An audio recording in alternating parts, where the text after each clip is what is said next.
नमस्कार, आप देख रहे हैं तहलका डिजिटल। मैं हूं आपके साथ दिग्विजय चौहान। बड़ी खबरों में आपका स्वागत है। किन तीन बड़ी खबरों पर हम नजर डालने वाले हैं? सबसे पहले उन तीन बड़ी खबरों पर नजर डाल लेते हैं। तीन तस्वीरों में हम समझेंगे तीन बड़ी खबरें आज की। क्यूआर कोड पर सुप्रीम कोर्ट का फैसला सामने आया है। उत्तर प्रदेश और उत्तराखंड में कांवड़ यात्रा इन दिनों चल रही है और कांवड़ यात्रा में क्यूआर कोड पर जो विवाद शुरू हुआ वो पॉलिटिकली अब न्यायपालिका तक पहुंचा और सुप्रीम कोर्ट ने भी इस पर फटकार लगाई और जवाब मांगा है। दूसरी खबर में बात करेंगे कांग्रेस की बैठक। लोकसभा का सत्र होना है, संसद का सत्र होना है, मॉनसून सत्र। उससे पहले कांग्रेस की एक विशेष बैठक हुई। इस बैठक में कांग्रेस ने इस रणनीति पर चर्चा की है कि आने वाले समय में यानी कि आने वाले सत्र में भाजपा सरकार को किस तरीके से घेरा जाए, एनडीए सरकार को किस तरीके से घेरा जाए। तीसरी खबर में बात करेंगे बिहार और क्राइम को लेकर के। बिहार में क्राइम का ग्राफ दिन प्रतिदिन लगातार बढ़ता जा रहा है। हर दिन हत्या की खबरें सामने आ रही हैं और इन क्राइम की बढ़ती हुई वारदातों के ऊपर बहुत सारे सवाल, बहुत सारे प्रश्न खड़े होने लगे हैं। तो इन तीन खबरों पर बात करेंगे। शुरुआत करते हैं क्यूआर कोड पर चल रहे विवाद को लेकर के। सुप्रीम कोर्ट ने उत्तर प्रदेश की कांवड़ यात्रा में सरकार के द्वारा जो क्यूआर कोड की व्यवस्था की गई है, इस पर सरकार से जवाब मांगा है। उत्तराखंड सरकार और उत्तर प्रदेश सरकार को नोटिस जारी कर जवाब मांगा है। ग्राफिक्स के जरिए आपको समझाते हैं कि क्या क्या कहा गया है सुप्रीम कोर्ट की तरफ से और पूरे मामले में क्या क्या बातें सामने आई हैं। सुप्रीम कोर्ट में इस मामले की अगली सुनवाई 22 जुलाई 2025 को होगी और इस मामले से जुड़ी हुई सभी याचिकाओं की सुनवाई भी एक साथ सुप्रीम कोर्ट करने वाला है। जो क्यूआर कोड से जुड़ा हुआ मामला था, अब उत्तर प्रदेश सरकार का आदेश क्या था वो समझिए। उत्तर प्रदेश सरकार ने कांवड़ यात्रा पर मार्ग पर पड़ने वाली सभी दुकानों, ढाबों और भोजनालयों पर कोड लगाने का आदेश जारी किया था। क्यूआर कोड लगाने का आदेश जारी किया था जिससे पहचान जाहिर हो सके कि दुकान किसकी है। यूपी सरकार का यह आदेश था कि इन क्यूआर कोड को स्कैन करने से दुकान के मालिकों के नाम और अन्य पहचान संबंधित जानकारियां प्राप्त की जा सकती थी, इसीलिए यह कोड रखा गया। लेकिन याचिकाकर्ताओं का क्या तर्क था? दिल्ली यूनिवर्सिटी के प्रोफेसर अपूर्वानंद झा और अन्य याचिकाकर्ताओं ने इस आदेश को सुप्रीम कोर्ट में चुनौती दी है, जिसके बाद सुप्रीम कोर्ट में मामला चल रहा है। यह आदेश पिछले साल सुप्रीम कोर्ट के एक आदेश का उल्लंघन बताया गया है। पिछले साल सुप्रीम कोर्ट ने उत्तर प्रदेश और उत्तराखंड सरकारों को ऐसा ही एक आदेश लागू करने से रोका था, क्योंकि पिछले साल से तमाम चीजें शुरू हो गई थी। अब आदेश क्या था? इसमें कहा गया था कि दुकानदारों को अपनी और अपने कर्मचारियों की पहचान उजागर करने के लिए मजबूर किया जा रहा है या फिर किया जा रहा था। यह याचिकाकर्ताओं का तर्क इस पूरे मामले में है, जिन्होंने याचिकाएं लगाई थी इस क्यूआर कोड वाले फैसले के खिलाफ, जिस पर सुप्रीम कोर्ट ने सुनवाई की है और नोटिस मांगा है दोनों सरकारों से। तो क्यूआर कोड के माध्यम से धार्मिक और व्यक्तिगत जातिगत पहचान जाहिर होती है, यह कहा गया।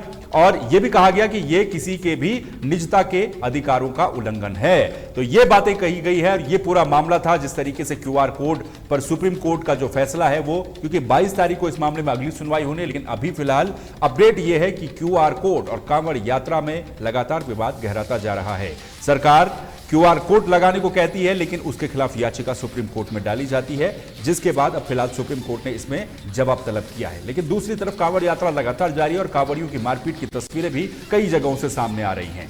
अब सवाल यह भी उठता है कि ये जो क्यूआर कोड वाला मामला है, चाहे उत्तराखंड हो या फिर उत्तर प्रदेश, सरकार तो कई सालों से इस फॉर्मूले पर चल रही, लेकिन इस बार उत्तराखंड में भी ये चीजें देखने को मिली। दूसरी तरफ उत्तराखंड में ऑपरेशन कालनेमी के तहत भी सरकार तमाम तरह के जो बाबा हैं, साधु संत हैं, जो फर्जी तरीके से बने हुए, उनके ऊपर कार्रवाई कर रही है। तो ये पूरा क्यूआर कोड से जुड़ा हुआ मामला था और सुप्रीम कोर्ट का पिछला आदेश जो था 22 जुलाई को सुप्रीम कोर्ट ने स्पष्ट रूप से कहा था कि दुकानदारों को केवल यह बताना होगा कि वो किस प्रकार का भोजन बेच रहे हैं, उन्हें मालिकों और कर्मचारियों के नाम बताने के लिए मजबूर नहीं किया जाएगा। यह आदेश सुप्रीम कोर्ट का पिछला आदेश था और याचिकाकर्ताओं का यह कहना है कि यह एक भेदभावपूर्ण प्रक्रिया है और इससे विशेष रूप से जो अल्पसंख्यक समुदाय हैं, इसके विक्रेताओं के मौलिक अधिकारों का उल्लंघन हो सकता है। तो अब वर्तमान स्थिति इसकी यह है कि नोटिस तो जारी कर दिया है कोर्ट ने और नोटिस जारी करना यह संकेत भी देता है कि वो निजता के अधिकार और पिछले साल के अपने ही आदेश के उल्लंघन को गंभीरता से ले रही है। अगली सुनवाई क्योंकि 22 तारीख को होनी है और तब इस मामले में स्पष्टता आने की उम्मीद है। याचिकाकर्ता इस बात पर जोर दे रहे हैं कि यह मामला और समय दोनों संवेदनशील है, क्योंकि कांवड़ यात्रा कुछ ही दिनों में समाप्त हो जाएगी। अब संक्षेप में अगर कहें तो सुप्रीम कोर्ट ने कांवड़ यात्रा के दौरान क्यूआर कोड के माध्यम से दुकानदारों की पहचान उजागर करने के उत्तर प्रदेश सरकार के आदेश पर एक तरीके से सवाल उठाया है और इस पर दोनों सरकारों से जवाब मांगा गया है। तो समृद्ध मिश्रा इस समय हमारे साथ न्यूज रूम से लाइव जुड़ रहे हैं, सीधे उनके पास चलेंगे ज्यादा अपडेट के साथ। समृद्ध, कांवड़ यात्रा को लेकर के लगातार कई तरह के विवाद हो रहे हैं। एक तरफ जहां कांवड़िए मारपीट करते हुए नजर आ रहे हैं, तोड़फोड़ करते हुए नजर आ रहे हैं, तो वहीं क्यूआर कोड का मामला कोर्ट में पहुंच गया और कोर्ट में अगली सुनवाई 22 तारीख को होनी है, पहली बात। दूसरी बात यह कि जो कोर्ट ने अभी सुनवाई की है उसके हिसाब से नोटिस जारी किया है उत्तराखंड की सरकार को और उत्तर प्रदेश की सरकार को। तो दूसरी तरफ पॉलिटिक्स भी इस पूरे मामले हम देख रहे हैं, चाहे वो समाजवादी पार्टी के नेता हो, कांग्रेस के नेता हो, पॉलिटिक्स भी लगातार चल रही है। बिल्कुल, देखिए दिग्विजय, राजनीति जो है वो तो गरमा रही है, लेकिन असल में पूरा मसला है क्या, उसको अगर एक तरीके से देखा जाए तो असल में क्या है कि कुछ बहुत सारे लोग ऐसे थे जिन्होंने इस चीज़ को लेकर सवाल उठाया था कि देखिए जब हम क्यूआर स्कैन कर रहे हैं आपकी दुकानों पे तो नाम किसी और का आ रहा है, यानी कि पहचान जो है वो छुपाई जा रही है। फिर नेम प्लेट का भी मामला सामने आया कि देखिए सभी दुकानदारों को ये अनिवार्य है कि आप जो है अपनी दुकान के आगे नेम प्लेट लगाएं। बहरहाल बात अगर इस चीज़ को लेकर करी जाए कि ये सब मामला जब कोर्ट पे पहुंचता है, यानी कि सर्वोच्च न्यायालय में पहुंचता है, तो किस तरीके से इस पर कार्रवाई होती है। कोर्ट ने इस पर तहरीर देते हुए साफ तौर पर कहा कि देखिए अब जो है आगे की सुनवाई 22 जुलाई को होगी, यानी कि तकरीबन अभी देखिए आज से तकरीबन मान के चले तो 5-6 दिन बाद जो है अगली सुनवाई होनी, और इसमें तब तक के लिए कोर्ट ने जो है दोनों ही राज्य की सरकारों को, चाहे उत्तर प्रदेश की सरकार हो चाहे उत्तराखंड की सरकार हो, दोनों को नोटिस दिया। गौर करने वाली चीज इसमें देखिए ये है कि भले ही यात्रा आरंभ जो है वो हरिद्वार से हो रही है, उत्तराखंड से हो रही है, लेकिन अधिकांश एरिया जो है, अधिकतम एरिया जो है जो कांवड़ियां ट्रैवल करते हैं वो उत्तर प्रदेश में पड़ता है, यानी कि पश्चिम यूपी का जो हिस्सा है, तो चाहे उसमें मुजफ्फरनगर हो, मेरठ हो, ये सारे इलाके आसपास के जो है यहाँ पर, क्योंकि अधिकांश एरिया जो है वो उत्तर प्रदेश के अंदर पड़ता है। ऐसे में देखिए यूपी सरकार पिछले कई सारे सालों से तो देखिए ये सारी जो पॉलिसीज है उस पर काम कर रही थी। उत्तराखंड में देखिए इस बार पहली बार हुआ है कि जो नोटिस है वो सुप्रीम कोर्ट की ओर से सरकार को दिया। एक और चीज इसमें देखिए ये भी है, क्योंकि नाम को लेकर पिछले कुछ दिनों में इस तरीके से विवाद हुआ है कि राजनीति गर्म हुई है। इसके बाद कांग्रेस हो चाहे बाकी अन्य जितनी भी पार्टियां हो, खासतौर पर यही कह रही थी कि देखिए नाम अगर कोई लगा रहा है नहीं लगा रहा है ये उसका निजी हक है, उस पर जोर जबरदस्ती कर दबाव सरकार जो है यहाँ नहीं बना सकती जी। यही कुछ जो है कोर्ट ने भी कहीं ना कहीं देखिए अपनी जो बयान है उसमें भी कोर्ट ने यही सामने रखा है। जी देखिए बिल्कुल, और एक तरीके से क्योंकि जो याचिका करता है समृद्ध, उनका ये भी मानना है, ये भी कहना है इस पूरे मामले में कि आप ये पूछ सकते हैं कि आप क्या पकवान दे रहे हैं, क्या सामान बेच रहे हैं, लेकिन आप ये नहीं पूछ सकते हैं कि आपके कर्मचारियों का नाम है, क्योंकि इससे धर्म, उनकी जाति, ये सब कुछ जब डिस्क्लोज हो जाएगा तो एक तरीके से निजता के जो अधिकार हैं उसका उल्लंघन बताया गया है इसे, और कोर्ट ने भी अपने पिछले फैसले में ये बात कही थी। बिल्कुल देखिए बात बिल्कुल सही है कि किसी से उसकी जाति या नाम पूछना तो सही नहीं है संवैधानिक तौर पे, लेकिन देखिए असल में मसला क्या है कि पिछले कई दिनों से हमने देखा कि वीडियोस जो है सोशल मीडिया पे कई सारी वायरल हो रही थी, जहाँ पर देखिए खाने में प्याज आ गया तो मारपीट हो गई, और ऐसी कई सारी जगह उपद्रवी चीजें जो है वो कांवड़ियों के सामने आई, जहाँ पर कांवड़ियों के द्वारा कई सारी जगह ऐसे थे जहाँ मारपीट की गई है। और अभी भी देखिए कई सारी जो मसले हैं वो इसमें सामने आ रहे हैं, कई सारी खबरें सामने आ रही है कि कुछ तरीके से हरिद्वार रूट के आसपास जितने भी ढाबे हैं वहां पर मारपीट की जो चीजें हैं वो सामने आ रही है। अब इसमें गौर करने वाली चीज देखिए एक ये भी है कि मारपीट तो आपने कर दी, लेकिन असल में नुकसान जो है वो ढाबा संचालक को हुआ है, किस तरीके से जो उसकी पूरी रोजी रोटी थी उस पर असर पड़ा। आप तो वहां से मारपीट करके एक तरीके से चले गए, लेकिन जो उसकी रोजी रोटी थी उस पर किसी न किसी तरीके से असर पड़ा है, आप वहां तोड़फोड़ हुई है। लेकिन बात इस चीज को आके लगती है कि देखिए अगर आप क्यूआर को लेकर चीजें सामने रख रहे हैं तो आप ये भी देखिए कि उसके बावजूद भी अगर मारपीट हो रही है तो ये अपने आप में एक प्रश्न चिन्ह, बिल्कुल प्रश्न चिन्ह है, और इस पर लगातार विवाद गहराता जा रहा है। लेकिन कोर्ट में अब 22 तारीख को स्पष्टता आने की उम्मीद जताई जा रही है। आप हमारे साथ जुड़े रहिए समृद्ध। तो उत्तर प्रदेश में कांवड़ यात्रा में क्यूआर कोड का जो मामला है सुप्रीम कोर्ट में है, 22 तारीख को इस पर फैसला आना है। हो सकता है कि कुछ स्पष्टता इसमें देखने को मिले। अगली खबर का रुख करेंगे। अगली खबर है कांग्रेस से जुड़ी हुई, क्योंकि संसद का जो मानसून सत्र है वो होने वाला है, और इस मानसून सत्र में विपक्ष किस तरीके से अपनी भूमिका को निभाता है, सरकार को विपक्ष किस तरीके से घेरता है, इसको लेकर के कांग्रेस अपनी तैयारियां अब शुरू कर चुकी है। कांग्रेस की एक बैठक हुई, इस बैठक में कांग्रेस के कई बड़े नेता शामिल हुए, और संसद सत्र की तैयारियों को लेकर के ही इस बैठक को काफी इंपॉर्टेंट, काफी महत्वपूर्ण माना जा रहा है। कांग्रेस के संसदीय दल की अध्यक्ष सोनिया गांधी ने पार्टी के शीर्ष नेताओं की 15 जुलाई को एक बैठक बुलाई थी। इस बैठक में संसद के आगामी सत्र के लेकर मानसून सत्र को लेकर के रणनीति को अंतिम रूप दिया गया। मानसून सत्र के हंगामेदार होने की पूरी उम्मीद है, क्योंकि विपक्षी दलों ने बिहार में मतदाता सूची के पुनरीक्षण और ऑपरेशन सिंदूर का मुद्दा उठाने को लेकर के संकेत भी दिए हैं। यानी कि इस मानसून सत्र में ये पूरी संभावनाएं हैं कि विपक्ष, चाहे वो बिहार में वोटर लिस्ट का मामला हो या फिर ऑपरेशन सिंदूर को लेकर के, क्योंकि जब से ऑपरेशन सिंदूर हुआ उसके बाद ये पहला सत्र होगा जो आयोजित किया जाएगा, और सदन से लेकर सड़क तक आप अक्सर सुनते होंगे, तो सड़क पर तो काम किया गया है, लेकिन अब सदन में किस तरीके से इसको उठाया जाएगा। संसद का मानसून सत्र 21 जुलाई से शुरू होना है, जो कि 21 अगस्त तक चलेगा, और अगर सूत्रों की माने तो कांग्रेस की ओर से बिहार विधानसभा चुनाव से पहले जो चुनाव आयोग की तरफ से जो मतदाता पुनरीक्षण का कार्य किया गया है, इसको उठाने की संभावना प्रबल जताई जा रही है। इसको कई तरीके से चुनौती देने की बात भी कही गई है, सुप्रीम कोर्ट में भी चुनौती दी गई है। और अब क्या क्या रणनीति हो सकती है कांग्रेस की, सीधे समृद्ध के पास चलते हैं। न्यूज रूम से हमारे साथ समृद्ध जुड़े हुए हैं। समृद्ध, लोकसभा का संसद का सत्र होना है, मानसून सत्र होना है संसद का। ऐसे में मानसून सत्र हंगामेदार रहेगा, जाहिर सी बात है। और उम्मीद इसलिए भी ज्यादा है क्योंकि ऑपरेशन सिंदूर के बाद ये पहला सत्र होगा जो आयोजित होगा। और हाल ही में देख रहे हैं विधानसभा चुनाव होने हैं बिहार में, लेकिन विधानसभा चुनाव से पहले जिस तरीके की स्थितियां वोटर लिस्ट को लेकर के हैं वो काफी ज्यादा सवाल उठाते हैं। और कांग्रेस की एक बैठक भी हुई है, क्या अपडेट इसको लेकर के? देखिए, मानसून सत्र जो है सदन का वो चालू होने वाला है। आपको बता दूं कि 21 जुलाई से लेकर जो है 21 अगस्त तक जो है वो पूरा प्रतिदिन एक महीने का जो है पूरा सेशन रहने वाला है। इसी बीच एक खबरें निकल के सामने ये भी आई है कि देखिए जो मानसून सत्र है उसकी डेट को कहीं ना कहीं बढ़ाया गया। पहले जो खबरें सामने आ रही थी वो थी कि देखिए मानसून सत्र जो है वो 12 अगस्त तक चलेगा, लेकिन उसको बढ़ाकर कहीं ना कहीं 21 अगस्त किया गया। तो खबरों की माने तो ये हो सकता है कि देखिए बीजेपी इसी बीच कोई ना कोई नया हो सकता है अधिनियम पेश कर सकती है सदन के अंदर, जो खबरें सामने आ रही हैं निकल के। लेकिन बात अगर कांग्रेस की करी जाए तो देखिए कांग्रेस ने कल जो है सोनिया गांधी की अध्यक्षता में जो कांग्रेस की संसदीय बैठक है, जो संसदीय दल है, उसकी बैठक हुई थी, जो कि उनके निवास 10 जनपद पे हुई थी। और इसमें जितने भी जो मुख्य सांसद हैं, मुख्य नेता हैं इनके, खासतौर पर क्योंकि राहुल गांधी अपने आप नेता प्रतिपक्ष हैं लोकसभा में, ऐसे में किस तरीके से रणनीति आगे बनाई जा सकती है और सरकार को किस तरीके से घेरा जा सकता है मानसून सत्र के दौरान, इस पर जो है खास चर्चा रही है।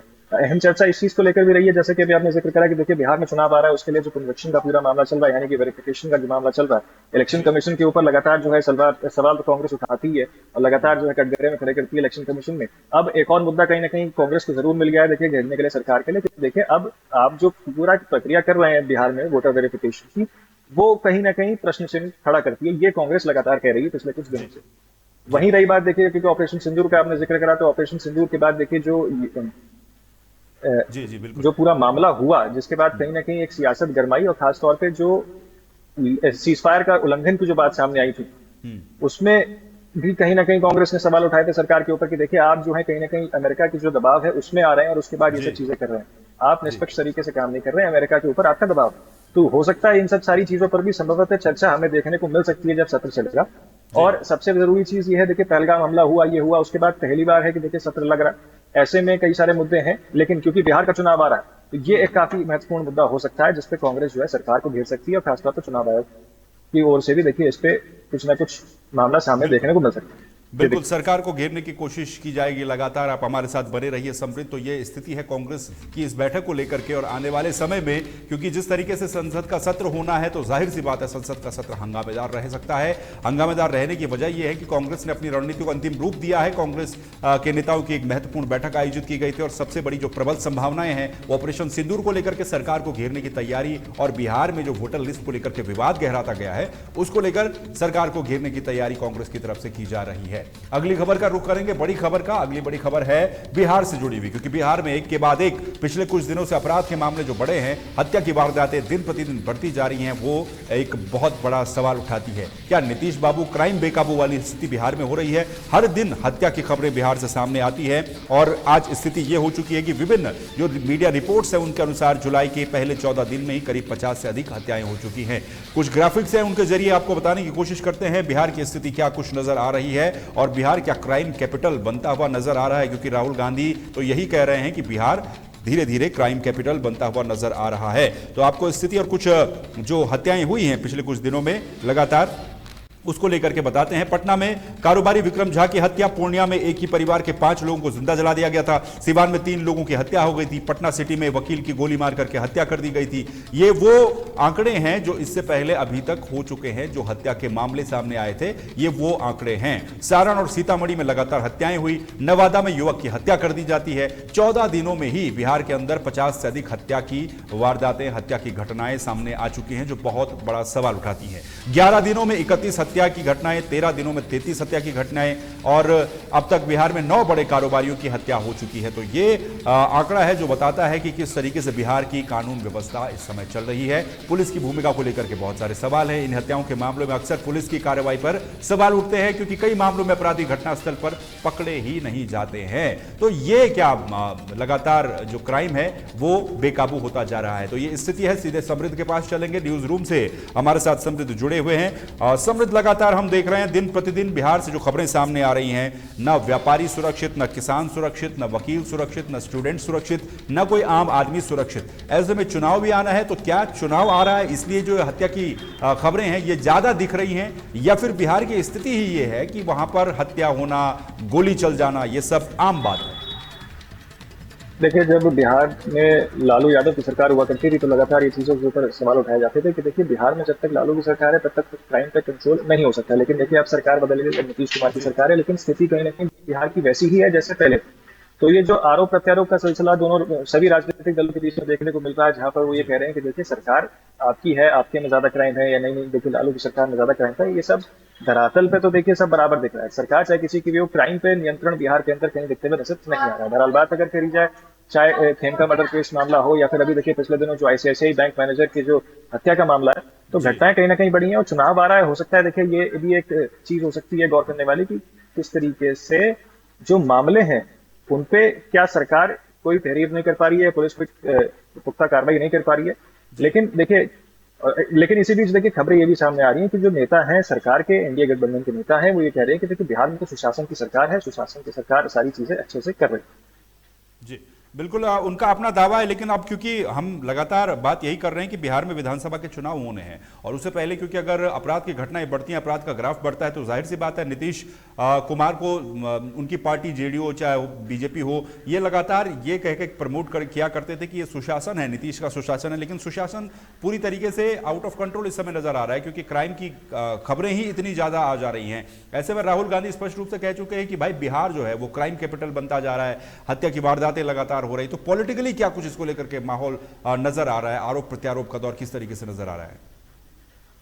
देखिए, राहुल गांधी तो कह ही रहे हैं, लेकिन साथ ही देखिए जो तेजस्वी यादव है उनका भी बयान सामने इसके साफ तौर पर आया है। तेजस्वी यादव ने भी कहीं ना कहीं सरकार को घेरा है। इसके बाद देखिए, जो सम्राट चौधरी हैं, जो डिप्टी सीएम है बिहार के, उन्होंने साफ तौर पर यही चीज कही है कि देखिए, सुशासन की सरकार है, नीतीश कुमार बड़ी अच्छी सरकार चला रहे हैं। लेकिन हकीकत क्या है, धरातल पे किस तरीके से चीजें नजर आ रही हैं, और बात तो यही आकर रुकी है कि आखिरकार क्राइम पे नियंत्रण क्या सरकार नहीं कर पा रही है, और क्या जिस तरीके से पिछले दिनों में मर्डर के जो मामले हैं वो बढ़ते जा रहे हैं। तो सवाल तो खड़ा होना लाजमी है, क्या बिहार की सरकार और बिहार की पुलिस और प्रशासन उस तरीके से कार्रवाई नहीं कर सकता है? राजनीति की बात करी जाए तो देखिए, खासतौर पर क्योंकि चुनाव नजदीक है, कहीं ना कहीं जो विपक्षी दल है, खासतौर पर आरजेडी और कांग्रेस, इसको एक प्लस पॉइंट के रूप में जो है लेते हुए नजर आ रहे हैं। कहीं ना कहीं जो है वो इस चीज को खेल रहे हैं कि देखिए, सरकार अगर हमारी आएगी तो हम ज्यादा अच्छे तरीके से कार्रवाई कर पाएंगे। नीतीश कुमार की सरकार में कार्रवाई उस हिसाब से नहीं हो पा रही है। ये सारे बयान जो है नीतीश कुमार के खिलाफ कांग्रेस और आरजेडी की ओर से दिए गए। बिल्कुल, और जंगल राज को लेकर के भी समृद्ध लगातार हम लालू प्रसाद यादव की जब सरकार हुआ करती थी, तेजस्वी यादव ने भी यही बात बोली कि जंगल राज को लेकर के कोसा करते थे। लेकिन आज स्थिति देखिए, अगर 11 दिनों में 50 से ज्यादा हत्याएं हो रही हैं, तो ये तो जंगल राज रिटर्न से कहा जा सकता है। बिल्कुल, देखिए, जैसे कि अभी जिक्र करा कि सरकार चाहे किसी की भी आ जाए, बिहार में जो क्राइम का मामला है वो कहीं ना कहीं देखिए थमता हुआ नजर नहीं आ रहा। क्राइम के जितने भी मामले हैं, चाहे मर्डर हो, चाहे बाकी अन्य डकैतियां हो, उनमें नियंत्रण जो है वो नहीं हो रहा। कहीं ना कहीं जो पूरी चीजें हैं वो सियासी मोड़ अब जो है वो लेते हुए नजर आ रही है, क्योंकि देखिए चुनाव आ रहा है। ऐसे में आरोप प्रत्यारोप का सिलसिला, और उसके बाद कई सारी रैलियां, क्योंकि देखिए राहुल गांधी भी करने वाले हैं वहां पे, और देखिए नीतीश कुमार भी लगातार रैली कर रहे हैं, और तेजस्वी यादव भी रैली कर रहे हैं, और मोदी भी रैली कर रहे हैं, प्रधानमंत्री मोदी भी। तो देखिए, ये सब आरोप प्रत्यारोप एक दूसरे की टांग खिंचाई यहाँ पे देखने को मिल रही है। लेकिन हकीकत में धरातल में जो बिहार की जनता है, सूचना उसे पड़ रहा है, क्योंकि सुरक्षा कहीं ना कहीं चूक पर जो है, और जो सुरक्षा का पूरा मामला है वो कहीं ना कहीं सवाल काफी ज्यादा है। बिल्कुल, सुरक्षा को लेकर के सवाल काफी ज्यादा है। बहुत बहुत शुक्रिया समृद्ध इस पूरी जानकारी के लिए, तीनों खबरों पर जानकारी देने के लिए। तो ये थी आज की 3 बड़ी खबरें, जिसमें सबसे पहले क्यूआर कोड को लेकर के उत्तर प्रदेश में जो मसला चल रहा है उस पर सुप्रीम कोर्ट का जो फैसला आया है, नोटिस मांगा गया है उत्तराखंड उत्तर प्रदेश की सरकार से, और 22 तारीख को इस मामले में अगली सुनवाई होगी। लेकिन लगातार कांवड़ यात्रा को लेकर के और व्यवस्थाओं को लेकर के हो हल्ला, हंगामा, मारपीट जिस तरीके से चल रही है उसको लेकर के सवाल उठ रहे हैं। कांग्रेस क्या रणनीति बना रही है सरकार को घेरने के लिए संसद के मॉनसून सत्र में, और बिहार क्या क्राइम कैपिटल की तरफ लगातार धीरे धीरे अग्रसर है, क्योंकि चुनाव भी हैं और 13 दिन में अगर 50 से ज्यादा हत्याएं होती हैं तो सवाल काफी ज्यादा उठते हैं। बड़ी खबरों में फिलहाल के लिए बस इतना ही। आप बने रहिए तहलका डिजिटल के साथ। मुझे दीजिए इजाजत, नमस्कार।